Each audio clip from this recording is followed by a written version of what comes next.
Former President Bill Clinton campaigning for Harris in Michigan and stressed that people should still vote for Harris even though the economy was better under Donald Trump. Listen.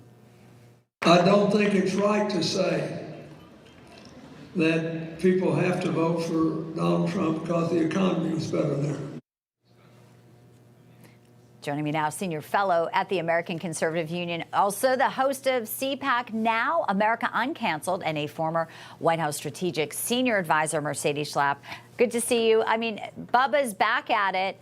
This is another awkward soundbite, and just days away from Election Day. I don't know how many critical, unforced errors they can continue to have in Harris's campaign. I mean, seriously, I can't believe Kamala Harris's campaign has just decided, all right, let's make sure we can silence Joe Biden, and in the meantime, also silence Bill Clinton. I mean, it was just several weeks ago that Bill Clinton made the comments related to Laken Riley's tragic death, where an illegal alien raped and killed Laken Riley, a nursing student, basically said this probably would not have happened.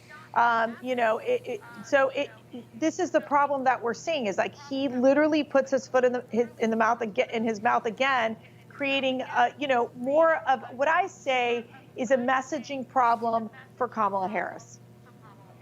Yeah, indeed. And during that stop in Georgia with the comments you just mentioned, he walked into a fast food place and someone said, "Are you Joe?" They thought he was Joe Biden. Then he's like, "I'm Bill." And it was just awkward. It's just like, here we go. So not great surrogates. In the meantime, let's talk about what something pollster Frank Luntz said on CNN. We've been watching a lot of historic moments, but the garbage comment by Joe Biden, he says, is a turning point in the race. This is the president of the United States endorsing his vice president, saying something. And I know that there's different interpretations about what he said. It's still inappropriate. This may be a turning point for those final 3%, and that's all it is, who still need to be persuaded. Joe Biden, maybe the October surprise, Mercy. He made himself the October surprise. I got to tell you, it's got to be a nightmare for the Kamala Harris campaign. I mean, just think about it. Those comments came out on the same night that Kamala Harris was giving her big speech, her closing argument on the ellipse in Washington, D.C., and yet most of the coverage ended up being about Joe Biden basically calling Trump supporters garbage. And of course, the Trump campaign, so strategic.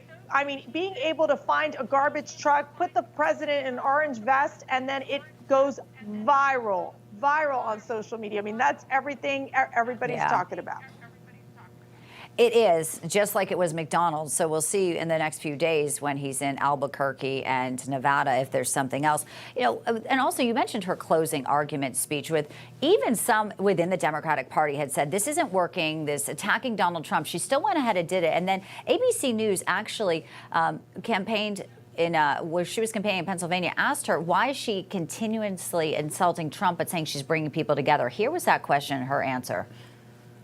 How do you convince Trump supporters of that, though, when you're calling their candidate a would-be dictator, a petty tyrant? I am talking to everyone as an American, regardless of who they voted for in the last election. And one last question. All right, it's a non-answer. It's her standard sort of deflect, obfuscate. Look, Mercy.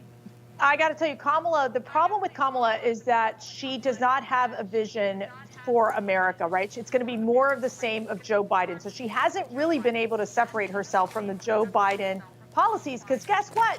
She's been serving with Joe Biden as the vice president, and you've seen America in a weakened position from a national security standpoint, from an economic standpoint, and even from an international standpoint. I mean, it is very troubling what we're watching. And so I think for Kamala Harris to make that comment, I'm talking to everyone, well, you're not reaching out to the semi-Trump supporter who's saying, wait a second, you're calling this guy Hitler, the guy who almost got assassinated twice? You guys have tried to put Trump into jail multiple times. I mean, seriously, the Democrats are the ones with the enemies list. They're the ones that have weaponized the DOJ. And I just think that Kamala Harris really has not been able to inspire and talk about a unity message with a serious face. I mean, at the end of the day, it's more about division and hate.